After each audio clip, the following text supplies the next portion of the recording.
Then we get ace king the next hand and 3-bet it up and get 4-bet. Ship it in, he does fold, so definitely good to know that this guy's capable of 4-betting. It changes a lot of things that I thought about him. So we get a call by Master Swish and a check, being tricky with his ace-9 suited, and they just check it down, it looks like. Also something good to note, if I saw this, I would definitely put a note that he limped 21 big blinds with ace-9 suited, maybe trying to check jam for sure.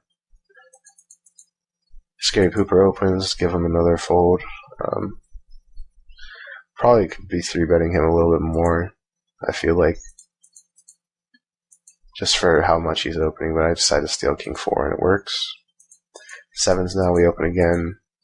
Get called by Andreas Bar, and I check back, just more in this case, trying to get the showdown. I could have c-bet the flop, but I think it's okay to just check there and call the turn.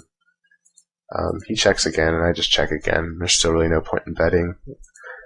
He checks, and now I just try and bet something that looks like I'm trying to bluff now with air, and hope that he calls, but he doesn't. So ace 4, I open on the cutoff, get 3-bet by Scary Pooper. Kind of a big sizing. I mean, could be, a fold, or it could be a bad hand or a good hand, but ace 4 off is not a good hand to 4-bet shove in. It just doesn't really play well when you get called. If it was suited, I might consider it. So we have a fold 2.5x 3-bet and a fold to a 21 big blind open. That's kind of interesting. Definitely something to note. So now we got me opening on Swish with Queen Jack, get called. I c-bet. He calls. I check. He checks. And this river rolls out, and I hope I bet. Yeah, I think I have to bet. I just don't think he can really check that much, or he can really bluff that much, and he might check back some hands that might call bet for sure. So I bet, again, trying to make it look like a bluff, like I kind of just did on that river, and just hope to get called. And I do, since he river 2 pair. It's always nice. So we're battling back, got 62 big blinds, it's always good. Master Swish gets there with the Queen 10.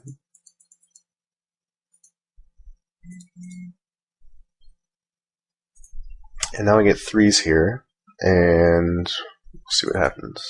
Got Andreas Bar min raising. I think I can shove here. I mean, we haven't seen him start playing a stack this short, but just from the way he's been playing, I feel like he's definitely capable of raise folding here on the button. And I do fold. I guess I just assumed that maybe he wasn't going to raise fold that stack. Some people don't, but I kind of feel like with the way he's playing, he's capable of it. Not a big deal either way. I open the queens here on Master Swish, and he folds.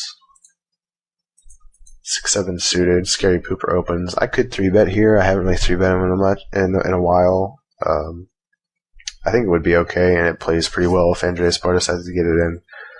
But fighting is okay as well. I think folding here would be kind of bad, though, with how much he has been opening. So Master Swish comes along. We flop a flush draw, and he bets 3 waves. That's okay. He could definitely have air, and we have a flush draw. We're not going anywhere, so I'm just going to call. And we turn it. It's always nice, and I'm just going to bet and set up a pot-sized shove or a river shove on him now and hope that he has something that wants to call us and thinks we're just floating him or whatever. And he doesn't, and nothing else we can really do there. Get ace-king the next hand. We open it. Get folds. Get a walk with the queen-jack suited, so we get the queen-jack offsuit so we can raise it. Get a fold again. So getting a lot of chips thrown at us.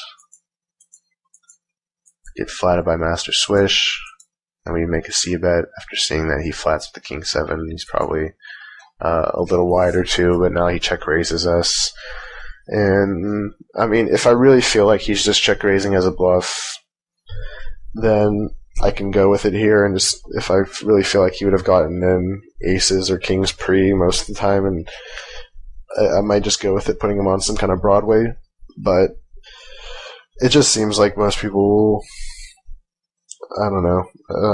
I don't really put him on a bluff here. Just I feel like when people do this on these dry flops after flatting pre, it's more of a trap. But there are certainly some people who can just be turning whatever hand they decide to flat with pre into a bluff. But the fact that he flattened the small blind instead of the big blind is more indicative of a hand that's a little bit better than him just defending his big blind, I think.